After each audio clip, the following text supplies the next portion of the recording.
Shalom Elohim, haleluya, puji nama Tuhan, semangat pagi, Bapak Ibu Saudara yang dikasihi Tuhan kita, Yesus Kristus. Jumpa lagi bersama saya Pendeta Samuel Mabuntu dalam Renungan Pagi, ke 2617 hari Renungan Pagi ini mengudara. Puji Tuhan.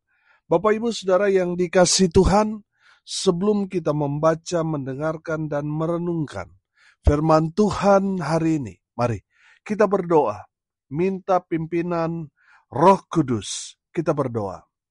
Bapa di surga, berbicaralah kepada kami semua. Pakai firman Tuhan ini untuk menegur kami, menasihati kami, meneguhkan iman percaya kami, dan memberkati kami semua di dalam nama Tuhan Yesus yang adalah firman Allah yang hidup. Kami berdoa. Amin. Haleluya. Bapak Ibu Saudara yang dikasihi Tuhan, bersama dengan saya kita akan belajar Alkitab dari kitab Kejadian sampai kitab Wahyu. Mari buka Alkitab kita. 1 Korintus pasalnya pertama ayat 18 sampai ayat 25. Di bawah perikop hikmat Allah dan hikmat manusia. Demikian firman Tuhan. Sebab pemberitaan tentang salib memang adalah kebodohan bagi mereka yang akan binasa. Tetapi bagi kita yang diselamatkan, pemberitaan itu adalah kekuatan Allah. Karena ada tertulis, Aku akan membinasakan hikmat orang-orang berhikmat, dan kearifan orang-orang bijak akan kulenyapkan. Di manakah orang yang berhikmat? Di manakah ahli Taurat? Di manakah pembantah dari dunia ini? Bukankah Allah telah membuat hikmat dunia ini menjadi kebodohan? Oleh karena dunia dalam hikmat Allah tidak mengenal Allah oleh hikmatnya, maka Allah berkenan menyelamatkan mereka yang percaya oleh kebodohan pemberitaan Injil. Orang-orang Yahudi menghendaki tanda dan orang-orang Yunani mencari hikmat. Tetapi kami memberitakan Kristus yang disalibkan. Untuk orang-orang Yahudi suatu batu sandungan, dan untuk orang-orang bukan Yahudi suatu kebodohan. Tetapi untuk mereka yang dipanggil, baik orang Yahudi maupun orang bukan Yahudi, Kristus adalah kekuatan Allah dan hikmat Allah. Sebab yang bodoh dari Allah lebih besar hikmatnya daripada manusia, dan yang lemah dari Allah lebih kuat daripada manusia. Haleluya.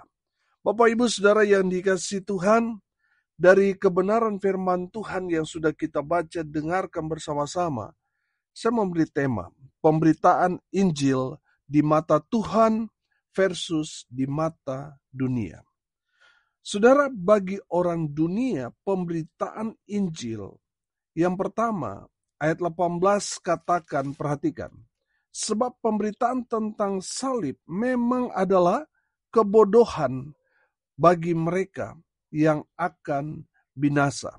Bagi orang dunia, pemberitaan Injil itu suatu kebodohan. Mereka menganggap orang yang memberitakan kabar baik itu hanyalah orang bodoh. Saudara yang dikasihi Tuhan, orang yang memiliki pikiran seperti itu, sudah pasti dalam kehidupannya tidak ada Roh Kudus. Karena apa, saudara? Orang yang memiliki pemikiran bahwa pemberitaan Injil itu suatu kebodohan, hanyalah orang yang dikuasai oleh roh duniawi. Bapak Ibu Saudara yang dikasihi Tuhan, banyak orang Kristen sendiri menganggap memberitakan Injil itu satu kebodohan. Makanya mereka tidak melakukannya. Mereka tidak mengerjakan apa yang menjadi perintah Tuhan kepada kita umat Tuhan. Bapak Ibu Saudara yang dikasihi Tuhan, kalau saudara sampai sekarang ini belum memberitakan Injil, itu menandakan saudara ada di golongan orang seperti ini yang dikuasai oleh duniawi. Sehingga saudara menganggap pemberitaan Injil di zaman sekarang ini hanya dilakukan oleh orang-orang bodoh. Bapak Ibu Saudara bertobat. Bapak Ibu Saudara, bagi orang dunia, pemberitaan Injil satu kebodohan. Yang kedua, satu batu sandungan. Saudara perhatikan ayat 23. Di sana dikatakan begini. Tetapi kami memberitakan Kristus yang disalibkan. Untuk orang-orang Yahudi, suatu batu sandungan. Dan untuk orang-orang bukan Yahudi, suatu kebodohan. Saudara yang dikasihi Tuhan, bagi orang dunia, pemberitaan Injil adalah satu batu sandungan. Saudara, kita hidup di zaman di mana teknologi sangat-sangat luar biasa majunya. Dari media sosial kita mendapatkan banyak sekali informasi. Dan yang paling ditakutkan sekarang adalah berita yang jadi viral. Saudara yang dikasihi Tuhan, ada banyak sekali kejadian-kejadian di mana orang-orang yang memberitakan kabar baik, saudara di dalam penyampaian mereka memberitakan Injil, tetapi ada orang-orang yang sengaja memvideokan aktivitas mereka dan memviralkan bahwa ini adalah kristenisasi. Karena viral, akhirnya yang terjadi adalah penutupan tempat-tempat ibadah. Karena viral itu tadi. Bapak Ibu Saudara, orang Kristen sendiri menganggap ini satu batu sandungan. Padahal mereka yang menyampaikan kabar baik, mereka memiliki satu semangat dalam menyampaikan Injil kepada orang. Tetapi video mereka dipakai orang lain untuk menjadikan itu batu sandungan. Sehingga orang Kristen dengan orang Kristen yang lain menganggap tindakan-tindakan orang yang kemudian viral dalam memberitakan Injil itu bagi orang dunia itu satu batu sandungan. Saudara yang dikasihi Tuhan, banyak orang Kristen di saat viral orang memberitakan kabar baik, saudara akhirnya menjadi geger.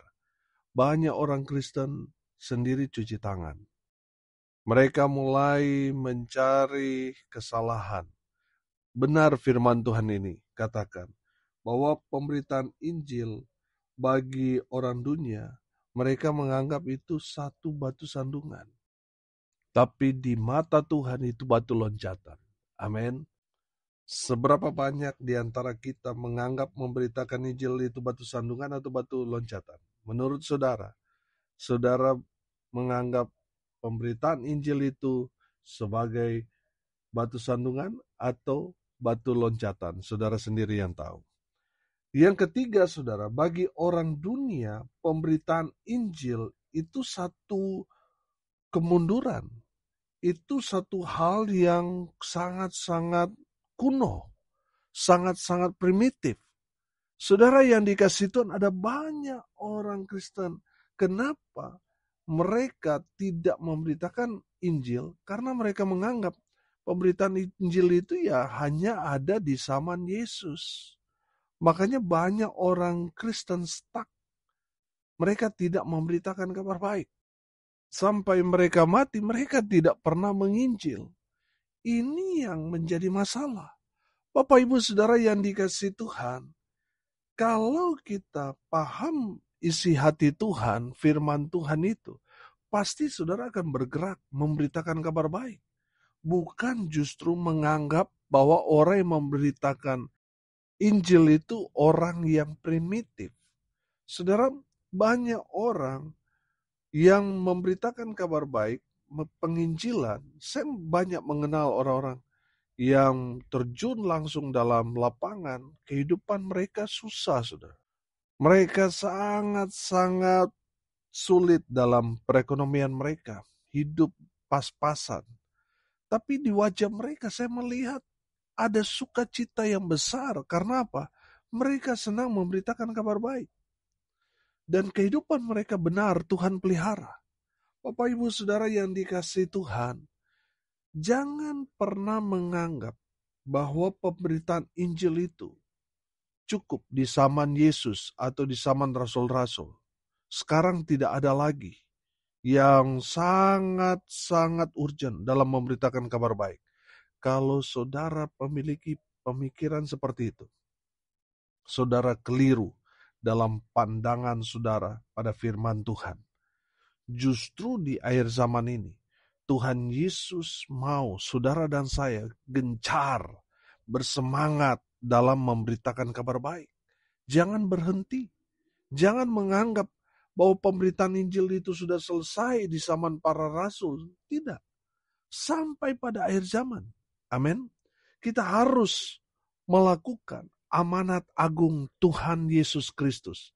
Pergi beritakan Injil sampai ke ujung bumi. Amin. Haleluya. Bapak Ibu Saudara yang dikasihi Tuhan, itu tadi saya sampaikan bagi orang dunia, pemberitaan Injil itu satu kebodohan, satu batu sandungan, suatu kemunduran atau tertinggal atau primitif. Tapi berbeda di mata Tuhan. Di mata Tuhan, pemberitaan Injil itu adalah kekuatan Allah. Amin. Sekali lagi ayat 18, perhatikan. Sebab pemberitaan tentang salib memang adalah kebodohan bagi mereka yang akan binasa. Tetapi bagi kita yang diselamatkan, pemberitaan itu adalah apa? Kekuatan Allah. Haleluya. Bapak Ibu Saudara yang dikasihi Tuhan, di saat kita memberitakan kabar baik, kita sedang mendapat satu kekuatan yang tidak manusia berikan, tapi Tuhan sendiri yang berikan buat kita. Amin. Makanya di dalam Injil Markus pasal 16, ayat 17 berkata, tanda-tanda ini akan menyertai orang-orang yang percaya. Mereka akan mengusir setan-setan demi namaku. Mereka akan berbicara dalam bahasa-bahasa yang baru bagi mereka. Mereka akan memegang ular, dan sekalipun mereka minum racun maut, mereka tidak akan mendapat celaka. Mereka akan meletakkan tangannya atas orang sakit, dan orang itu akan sembuh. Haleluya. Bapak Ibu Saudara yang dikasihi Tuhan, di saat kita memberitakan Injil, kita sedang mendapatkan kuasa, kekuatan dari Allah. Amin. Saudara, di saat kita berbicara kepada orang itu, kuasa Allah sedang bekerja kepada orang itu. Amin. Kuasa Allah sedang menyertai kita melalui tanda-tanda mujizat, kuasa-kuasa yang luar biasa menyertai kita ketika kita memberitakan Injil. Amin. Makanya selalu saya katakan, orang yang terus memberitakan Injil, doa-doanya dahsyat luar biasa. Amin. Haleluya. Bapak Ibu Saudara yang dikasihi Tuhan, pemberitaan Injil itu adalah kekuatan Allah. Amin. Kekuatan Allah yang Tuhan Yesus berikan kepada kita. Dan kuasa Allah menyertai kita. Haleluya. Yang kedua saudara, di mata Tuhan, pemberitaan Injil itu adalah hikmat Allah. Amin. Perhatikan ayat 24 di sana dikatakan begini. Tetapi untuk mereka yang dipanggil, baik orang Yahudi maupun orang bukan Yahudi, Kristus adalah kekuatan Allah dan apa? Dan hikmat Allah. Haleluya. Ayat 25. Sebab yang bodoh dari Allah lebih besar hikmatnya daripada manusia, dan yang lemah dari Allah lebih kuat daripada manusia. Haleluya. Bapak Ibu Saudara yang dikasihi Tuhan, ketika kita memberitakan Injil, maka hikmat Allah itu akan memenuhi kehidupan saudara dan saya. Amin. Sehingga apa yang keluar dari mulut kita, saudara yang dikasihi Tuhan, nanti kita terheran-heran. Kita seperti orang yang tidak sadar kok kita bisa ngomong seperti itu. Kok firman Tuhan keluar terus di mulut kita. Saudara yang dikasihi Tuhan, ketika kita memberitakan Injil, maka Roh Tuhan itu akan menguasai kita. Roh Kudus itu yang akan memberi kita hikmat. Amin. Sehingga orang yang mendengar takjub dengan setiap perkataan yang keluar dari mulut kita. Haleluya. Bapak Ibu Saudara yang dikasihi Tuhan, perhatikan ayat 30. Tetapi oleh Dia kamu berada dalam Kristus Yesus yang oleh Allah telah menjadi hikmat bagi kita. Ia membenarkan dan menguduskan dan menebus kita. Haleluya. Yesus Kristus adalah hikmat bagi kita. Amin. Saudara yang dikasihi Tuhan, mungkin kita nggak sekolah tinggi-tinggi. Saya mau bilang begini, kalau kita mau pintar, kalau kita mau banyak ilmu pengetahuan, saudara, itu semua kita dapat di sekolah. Hikmat tidak dapat di sekolah. Hikmat itu kita dapatkan kalau kita baca firman, merenungkan firman Tuhan, selalu dengar firman Tuhan. Roh Kudus memenuhi dalam kehidupan kita, sehingga Roh Kudus itulah yang akan memberikan kita hikmat yang datang dari Tuhan Yesus. Amin. Saudara yang dikasihi Tuhan, saya yakin dan percaya kalau kita terus intim dengan Tuhan, kita akan semakin berhikmat. Amin. Kita akan semakin dipenuhi oleh hikmat Allah. Saudara yang diberkati Tuhan, di saat kita memberitakan Injil, hikmat dari Tuhan itu terus bertambah-tambah, terus bertambah-tambah, terus berlimpah-limpah dalam kehidupan saudara dan saya. Amin. Haleluya. Bapak Ibu Saudara yang dikasihi Tuhan, kalau kita mau berhikmat, sederhana, beritakan kabar baik. Dengar, baca firman. Maka terus Tuhan akan tambah-tambahkan hikmat dalam kehidupan saudara dan saya. Haleluya. Yang terakhir, di mata Tuhan, pemberitaan Injil adalah kabar keselamatan. Amin. Saudara perhatikan ayat 21.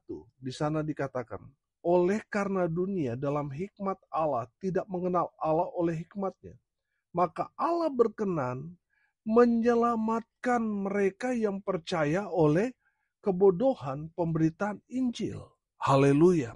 Bapak Ibu Saudara yang dikasihi Tuhan, di saat kita memberitakan Injil kepada seorang, kita sedang memberitakan kabar baik, yaitu kabar keselamatan.